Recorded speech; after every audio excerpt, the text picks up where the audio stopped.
پورا شہر امیر لشکر کے پاؤں میں گر گیا کہ تم کون سے فاتحین ہو؟ لوگ تو جب شہروں کو فتح کرتے ہیں عزت و آبرو تار تار کرتے ہیں، تم کون لوگ ہو کہ ہمیں ہمارا جزیہ واپس کر رہے ہو؟ پورے کا پورا شہر اسی وقت مسلمان ہو گیا۔ مفتی صاحب کے بیانات سننے کے لیے مفتی صاحب کے آفیشیل چینل مفتی مجود امین کو سبسکرائب کیجیے۔ محترم سامعین کرام،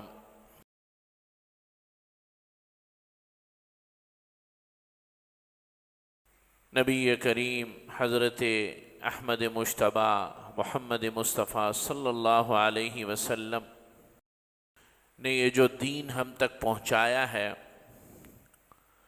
اس دین کے کچھ شعبے ہیں، اس دین کے کچھ حصے ہیں، اور بدقسمتی سے ہم نے دین کے چند حصوں کو لے کر یہ سمجھ لیا کہ دین پر پورے کا پورا عمل ہو چکا ہے، اور دین پر ہم نے پورے کا پورا عمل کر لیا یا سمجھ لیا۔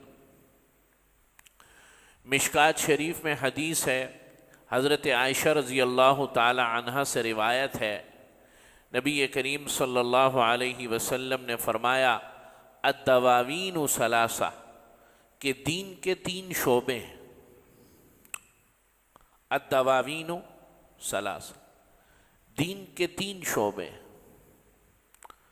دیوان لا یغفر اللہ، ایک شعبہ وہ ہے کہ جس شعبے کے بارے میں اللہ رب العزت کسی کی بھی مغفرت نہیں فرمائیں گے، وہ شعبہ ہے عقائد کا شعبہ۔ اس شعبے کے اندر کسی قسم کی کمزوری، کسی قسم کی کوتاہی اللہ کے یہاں قابل قبول نہیں ہے۔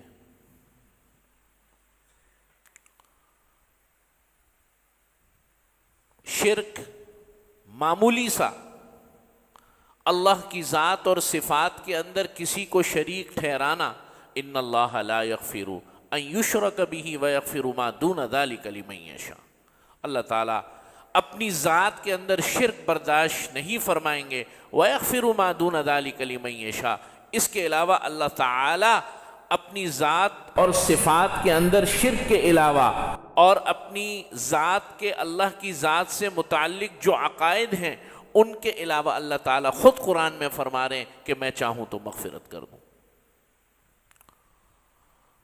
تو دین کا ایک شعبہ عقیدے سے متعلق ہے، عقیدہ ختم نبوت، عقیدہ رسالت، تمام نبیوں پر ایمان لانا، تمام کتابوں پر ایمان لانا۔ یہ وہ شعبہ ہے کہ جس کے اندر 1% نہیں، 1% کا 1000واں حصہ بھی اللہ کے یہاں اس کے اندر کوئی کمی کوتاہی قبول نہیں۔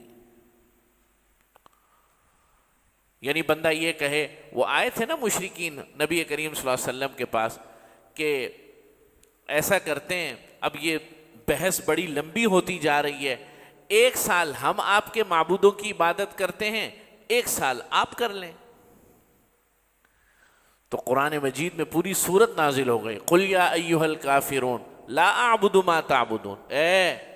آپ صلی اللہ علیہ وسلم نے فرمایا، اللہ فرما رہے ہیں اے نبی کہہ دیجئے، اے انکار کرنے والوں، اے کافروں، اے نعمتوں کی ناقدری کرنے والوں، لا اعبد ما تعبدون، جن کی تم عبادت کرتے ہو میں ان کی عبادت نہیں کروں گا، ولا انتم عابدون ما اعبد، اور جن کی تم عبادت کرتے ہو میں ان کی عبادت نہیں کروں گا۔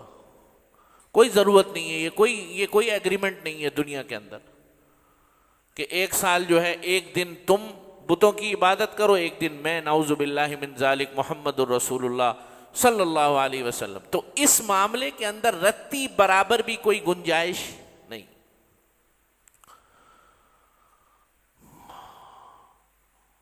اور پھر آپ صلی اللہ علیہ وسلم نے فرمایا کہ دیوان لا یتوبہ اللہ، کہ پھر ایک شعبہ وہ ہے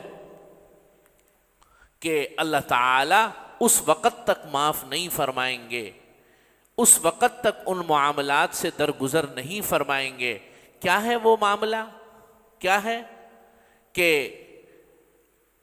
کہ لوگوں نے ایک دوسرے کے بارے میں جو ظلم اور زیادتی روا کی ہوئی ہے اللہ تعالیٰ اس کو درگزر نہیں فرمائیں گے یہاں تک کہ جس کے ساتھ زیادتی ہوئی ہے وہ خود معاف کروا دے۔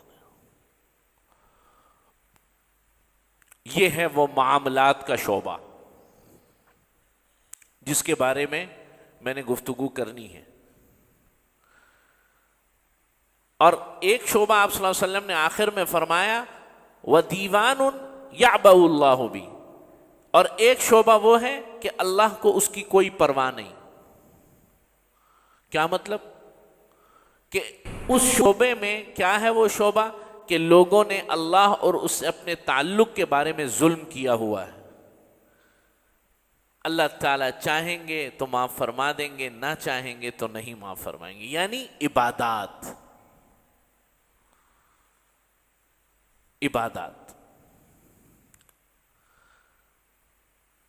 کہ نماز کسی نے پڑھی ہے اللہ تعالیٰ چاہیں گے تو پکڑ فرما لیں گے، نہیں پڑھی اللہ تعالیٰ چاہیں گے تو پکڑ فرما لیں گے، نہیں چاہیں گے تو اللہ تعالیٰ معاف فرما دیں گے۔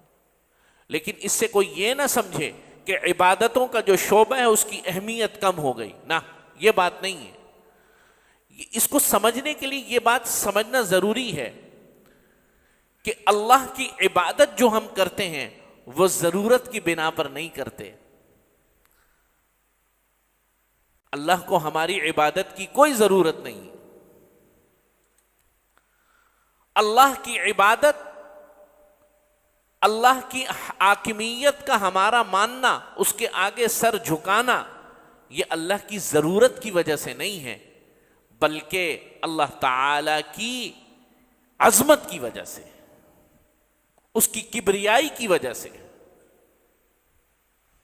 چنانچہ روئے زمین پر، دھرتی پر کوئی ایک شخص بھی مسلمان نہ رہے، اگر ایسا وقت آیا تو اللہ کی کبریائی میں رتی برابر بھی کوئی کمی لانے والا نہیں، اور ساری زمین پر سب فرشتے بن جائیں اور سب عبادت گزار بن جائیں، اللہ کی کبریائی کے اندر رتی برابر بھی کوئی اضافہ کرنے والا نہیں۔ چنانچہ مخلوق کا اور خالق کا تعلق عبادات کا وہ عظمت کی وجہ سے ہے، وہ ضرورت کی وجہ سے نہیں، اور مخلوق کا آپس میں تعلق وہ عظمت کی وجہ سے نہیں ہے، وہ ضرورت کی وجہ سے۔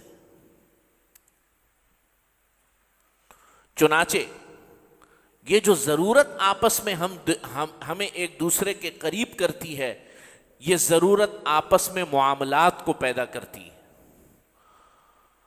کیا پیدا کرتی ہے؟ معاملات کو۔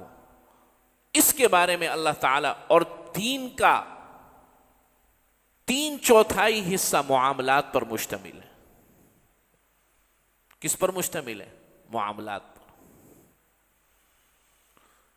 کوئی لمحہ خالی نہیں ہے ہماری زندگی کا جب ہم کسی دوسرے سے معاملہ نہ کر رہے ہوں،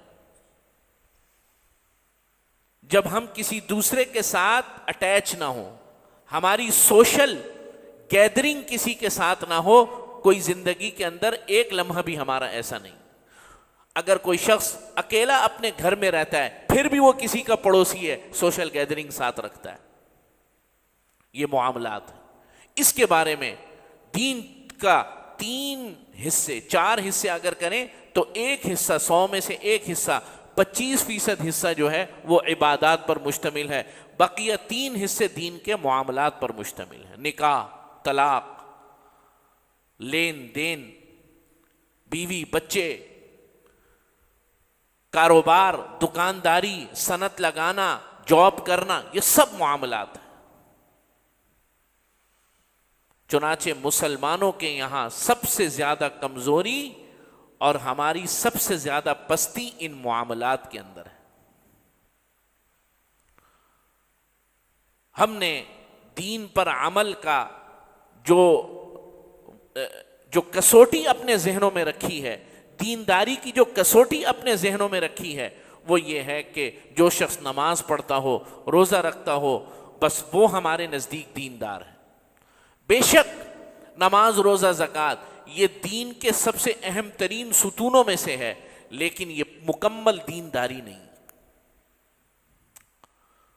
حضرت عمر رضی اللہ تعالیٰ عنہ ایک موقع پر فیصلہ فرما رہے تھے دو گواہ آئے. ایک گواہ کو تو حضرت عمر رضی اللہ تعالیٰ عنہ جانتے تھے، خود جانتے تھے. فرمایا یہ بندہ تو ٹھیک ہے، گواہی دینے کے لائق ہے. دوسرا بندہ آیا، فرمایا ہاں بھائی تمہیں میں نہیں جانتا. تو مجمع میں سے پوچھا بھائی کوئی اس کو جانتا ہے؟ تو ایک شخص کھڑا ہو گیا، اس نے کہا جی حضرت میں جانتا ہوں اور یہ اچھا آدمی ہے، نیک آدمی ہے. حضرت عمر رضی اللہ تعالیٰ عنہ نے اس سے سوال کیا حل جاوتہ ہوں، تیرا پڑوسی ہے؟ فرمایا نہیں. پھر حضرت عمر رضی اللہ تعالیٰ عنہ نے فرمایا حل عقدت معه عقدا، تم نے آپس میں کوئی لین دین، آپس میں کوئی معاملہ کیا ہے؟ فرمایا نہیں. حضرت عمر نے فرمایا حل سافرت معه سفرا، کہیں تم لوگ آپس میں کبھی کہیں سفر پر گئے ہو، یعنی کچھ وقت اکٹھے رہنے کا موقع ملا ہے؟ فرمایا نہیں. حضرت عمر نے فرمایا کہ لعلک، میرا خیال یہ ہے، میرا گمان یہ ہے کہ لعلک رأیتہ خارجا عن المسجد بعد الصلاۃ، مجھے لگتا یہ ہے کہ تو نے اس کو مسجد سے نکلتے ہوئے دیکھا ہے. اس نے کہا جی ایسا ہی ہے. حضرت عمر نے فرمایا فلا تعرف، تو نہیں جانتا اس کو. حضرت عمر فرما رہے ہیں مجھے ایسا گمان ہے کہ تو نے اس کو مسجد میں حاضر باش دیکھا ہے، نمازوں میں شریک ہوتا ہے، اس لیے تو اس کی دینداری کی گواہی دے رہا ہے. اس نے کہا بالکل ایسے ہی ہے. حضرت عمر نے فرمایا لا تعرف، نہیں تو نہیں جانتا اس کو. اس کی نمازیں، اس کے روزے، اس کے زکوٰۃ، اس کے اللہ کے ساتھ، یہاں زمین پر اس کا معاملہ کیسا ہے لوگوں کے ساتھ. چنانچہ یہ ہے وہ کرائٹیریا دینداری کا کہ ہم نے اپنے دین میں سے اس سارے کے سارے حصے کو ختم کر دیا. کوئی جھوٹ بولو، امانت میں خیانت کرو، نیکی میں کوئی فرق نہیں پڑتا. وعدے خلافی کرو، نیکی میں کوئی فرق نہیں پڑتا. وقت کی پابندی نہ کرو، نیکی میں کوئی فرق نہیں پڑتا. حضرت کی نیکی ہل ہی نہیں پا رہی، ایسی پکی نیکی ہے. یہ نیکی کا معیار نہیں. غیر مسلم دنیا آپ کی نمازوں سے متاثر ہو کر مسلمان نہیں ہوگی، دین کو پسند نہیں کرے گی. اللہ جسے چاہے ہدایت دے دے کسی بھی طریقے سے. اللہ ہدایت دینا اگر چاہے، میں ایک عمومی بات کر رہا ہوں، قرآن مجید کی ایک آیت سن کر بھی لوگوں کو ہدایت ملی ہے، اذانیں سن کر لوگوں نے ہدایت حاصل کر لی. لیکن میں ایک عمومی جنرل بات کر رہا ہوں کہ ہدایت کا سرچشمہ ہمارے وہ اعمال اور اخلاق ہوں گے، ہمارا وہ کردار ہوگا دنیا کے اندر جسے دیکھ کر کسی وقت میں لوگ مسلمان ہوا کرتے تھے. کہ بھائی کوئی لوگ آئے تھے، جب رومن امپائر فتح ہونے کا وقت آیا اور یہ رومن ٹیریٹری جو ہے فتح ہو رہی تھی حضرت عمر کے دور میں، ایک شہر فتح ہو گیا. تو مسلمانوں کے جو امیر لشکر تھے انہوں نے شہر کو فتح کرنے کے بعد لوگوں میں تقریر کی اور انہیں کہا بھائی تم سب غیر مسلم ہو، ہمارے دین کا ایک نظام ہے کہ ہم 3 آپشن دیتے ہیں آپ کو، یا تو اسلام قبول کر لو تو تم ہمارے بھائی ہو، یا پھر یہ ہے کہ ہم نے اب یہ جو ٹیریٹری ہے، یہ جو علاقہ ہے اب ہمارے پاس ہے، ہمارے کنٹرول میں، تو غیر مسلموں سے ہم جزیہ لیتے ہیں، ٹیکس لیتے ہیں، تو تم وہ ادا کرو، وہ بھی کوئی اتنا زیادہ نہیں ہے، ورنہ پھر یہ ہے کہ تم ہم سے لڑائی کے لیے تیار ہو جاؤ، یہ دین کا اصول ہے. انہوں نے کہا ہم جزیہ دیں گے. انہوں نے کہا اگر تم جزیہ دو گے تو تمہارے وہی حقوق ہیں جو مسلمانوں کے ہیں، تمہارا دفاع کرنا، تمہاری جان مال عزت و آبرو کی حفاظت کرنا ہماری ذمہ داری ہے، جیسے کہ مسلمانوں کی جان مال عزت و آبرو کی حفاظت کرنا ہماری ذمہ داری. یہ معاملہ ہو گیا، انہوں نے ٹیکس ویکس دے دیا، جزیہ ادا کر دیا. مسلمان کچھ دن رہے.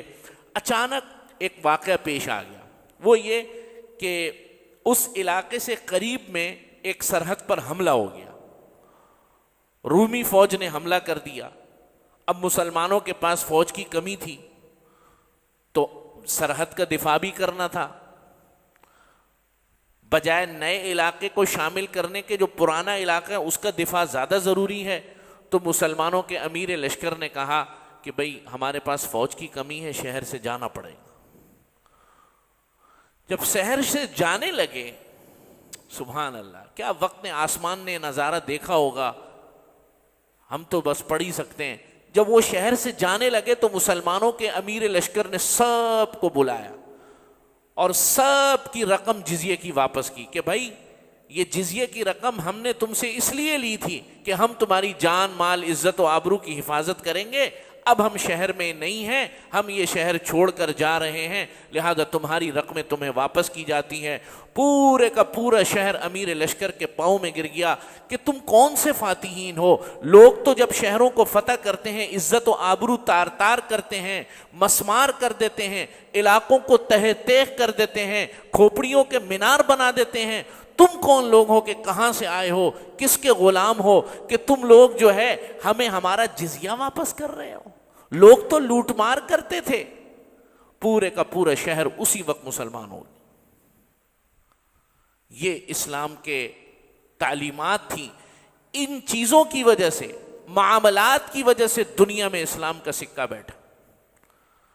آج کراچی ایئرپورٹ سے آپ جہاز اڑے اور دنیا کے کسی ملک میں چلے جائیں, ہمارے ہی لوگ, میں اور آپ, دنیا کے ملک میں کسی میں اترتے ہیں تو جناب والا وہاں پر ہر چیز فالو کرتے ہیں, وہاں کے رولز فالو کرتے ہیں. ڈنڈے کی وجہ سے کرتے ہیں یا جیسے بھی کرتے ہیں. جیسے ہی کراچی ایئرپورٹ پر اترو, فلاں گملے کو دیکھو پان تھوکا ہوا ہے, ٹھیک ہے نا, لائن دیکھو, ایک اس کو دھکے مار رہا ہے, ایک اس کو کونیاں مار رہا ہے. دین نے سکھایا سب سے اہم ترین عبادت دین کی نماز, اس کے اندر صف بندی قائم فرمائی, اس کے اندر ڈسپلن سکھایا کہ بھائی جو پہلے آئے گا. آج کتنا ابھی زبردست وقت ہے, کتنا مبارک وقت ہے. فقہا فرماتے ہیں کہ جمعے کے دن جو قبولیت کے اوقات ہیں وہ یا تو نماز عصر سے لے کے مغرب کے درمیان ہے یا یہ والا وقت ہے. لیکن اس قبولیت کے وقت میں بھی کوئی بادشاہ بھی اگر آ جائے, سندھ کا گورنر بھی آ جائے, پیچھے بیٹھے گا. آپ لوگوں کا پہلے حق ہے, پہلے آئے آپ لوگ. یہ دین تو ہمیں 1400 سال پہلے سکھا کر گیا. ہی کسی کو اجازت نہیں ہے صفیں پھلانگتا ہوا واپس آئے, تکلیف نہیں ہے. ہمارے دین کے معاملات کا جو اسٹرکچر ہے اس کے اندر اپنی ذات سے دوسرے کو تکلیف سے بچانا ہے. یہ اس کا بنیادی پرنسپل ہے. المسلم من سلم المسلمون من لسانه و یده. آج کوئی کسی سے آپ کی ذات کو تکلیف ہو رہی, یہ تو خیال کے حاشیوں میں بھی اب ختم ہو گیا. حضرت لاٹ صاحب کو تکلیف ہوتی ہے بس, اور دنیا میں کسی کو تکلیف نہیں ہوتی. طبیعت کی جو ہے نا نازک پن اور طبیعت کا بوجھل ہونا یہ صرف میرا ہوتا ہے اور کسی کا نہیں ہوتا. تو معاملات کے اندر سب سے بنیادی چیز دین نے جو سکھائی ہے وہ یہ کہ آپ کی ذات سے حتی المقدور کوشش کریں دوسرے کو تکلیف سے بچائیں. حضور علیہ الصلوۃ والسلام نے فرمایا, ہوئے ہوئے وہ مفلس کیسا مفلس ہوگا. صحابہ نے فرمایا یا رسول اللہ کون سا مفلس, کون مفلس کہ جس کے پاس درہم و دنانی, مفلس کہتے ہیں غریب جس کے پاس کچھ بھی نہ ہو, جس کے پاس درہم و دنا نہیں. حضور نے فرمایا نہیں, وہ مفلس جو قیامت کے دن آئے گا اور نیکیوں کے انبار لے کر آئے گا, نمازیں, زکوٰۃ اور حج اور عمرے اور نیکیوں کے انبار لے کر آئے گا. جب انبار لے کر آئے گا تو لوگ آ جائیں گے, لوگ کہیں گے کہ یہ فلاں موقع پر فلاں موقع پر فلاں موقع پر اس نے ہمیں یہ ستایا, یہ تکلیف دی. اب اس کی نیکیاں بٹنا شروع ہو جائیں گی. اللہ تعالیٰ فرمائیں گے کہ بھائی اس کی نیکیاں دینا شروع کر دو, نیکیاں دینا شروع کر دو, یہاں تک کہ ایک بھی نیکی باقی نہیں رہے گی. سارے کا سارا حساب و کتاب ختم. جو معاملہ ڈیبٹ میں چل رہا تھا وہ اب کریڈٹ میں شروع ہو جائے گا, بالکل 0-0 ہو گیا. اب اور لوگ آئیں گے, اب تو کچھ بچا ہی نہیں, نیکیاں ہی نہیں ہے. اللہ تعالیٰ فرمائیں گے ان لوگوں کے گناہ جو کہ وصول کرنے آئے اس کے ذمے میں ڈالو. وہ معاملہ جو ڈیبٹ میں چل رہا تھا وہ کس میں شروع ہو گیا؟ کریڈٹ میں شروع ہوا۔ حضور نے فرمایا یہ ہے مفلس۔ یہ کون ہے؟ مفلس۔ یہ ہے غریب آدمی کہ جس کی جمع پونجی سب کچھ اجڑ گئی، سب ختم ہو گیا۔ آپ صلی اللہ علیہ وسلم زندگی کے آخری دنوں میں خطبے کے لیے تشریف لائے، منبر پر کھڑے ہوئے۔ یہ میرا خیال آخری 2 ہفتوں کی بات ہے، حضور علیہ الصلوۃ والسلام کہ مرض الوفات ہی کا شاید واقعہ ہے۔ آپ صلی اللہ علیہ وسلم منبر پر کھڑے ہوئے، فرمایا کہ بھائی تم میں سے کسی کا میں نے کوئی حق تو نہیں دینا؟ لوگوں نے کہا نہیں۔ فرمایا تم میں سے اگر کسی کو میں نے کوئی تکلیف دی ہو تو میں معافی چاہتا ہوں، اور اگر کسی کو مجھ سے بدلہ لینا ہے تو میں حاضر ہوں۔ یہ کون کہہ رہا ہے؟ کون کہہ رہا ہے؟ یہ وجہ وجود کائنات، اس کائنات کی روح محمد رسول اللہ صلی اللہ علیہ وسلم فرما۔ ایک شخص کھڑا ہو گیا، فرمایا میں نے آپ سے بدلہ لینا ہے۔ حضور نے فرمایا کیا ہوا؟ فلاں موقع پر آپ نے مجھے چھڑی ماری تھی، میں نے بدلہ لینا ہے۔ حضور نے فرمایا آ جاؤ۔ فرمایا نہیں، آپ نے تو میرے ننگے جسم پر ماری تھی۔ آپ علیہ الصلوۃ والسلام نے مجمع میں جو ہے اپنی قمیض اٹھا دی۔ صحابہ اس شخص کو دیکھ رہے ہیں، غضب بھری آنکھوں سے دیکھ رہے ہیں کہ اگر کوئی ایسا واقعہ ہو بھی گیا تو یہ شخص کیا کر رہا ہے؟ دل دہل گئے۔ صحابہ خاموش، یہ ہو کیا رہا ہے؟ کیا ہو رہا ہے؟ وہ شخص حضور کے پاس آیا، آپ صلی اللہ علیہ وسلم کی قمیض اٹھی ہوئی تھی، مہر نبوت پر اس شخص نے آپ علیہ الصلوۃ والسلام کی مہر نبوت پر بوسہ دیا۔ فرمایا یا رسول اللہ کیا میں آپ کو چھڑی ماروں گا؟ کیا میری یہ جرت ہے؟ صرف اس مہر نبوت کو بوسہ دینے کے لیے میں نے یہ کیا۔ لیکن حضور نے اپنا کردار بتا دیا۔ آپ سمجھ رہے ہیں بات؟ تو میرے عزیز دوستوں اور بزرگوں، اپنی زندگی میں معاملات کی صفائی یہ لے کر آؤ۔ وعدے کو وعدہ سمجھو، امانت کو امانت سمجھو۔ وعدہ پورا نہ کر سکو بتا دو کہ بھائی میں نہیں پہنچ سکوں گا، میں فلاں وقت پہ پیسے نہیں ادا کر سکوں گا، میری طرف سے معذرت۔ پوری کوشش کی۔ ملازمین کو تنخواہیں وقت پر دو۔ ٹال مٹول سے لوگوں کا اگر حق دینا ہو کام نہ لو۔ لوگوں کے پاس انبار ہیں، نفلی عمرے ہو رہے ہیں، نفلی حج ہو رہے ہیں، مارکیٹ کے پیسے دینے وہ نہیں دے رہا۔ اللہ تعالیٰ ایسے حج اور عمروں کو منہ پر اٹھا کر ماریں گے قیامت کے دن۔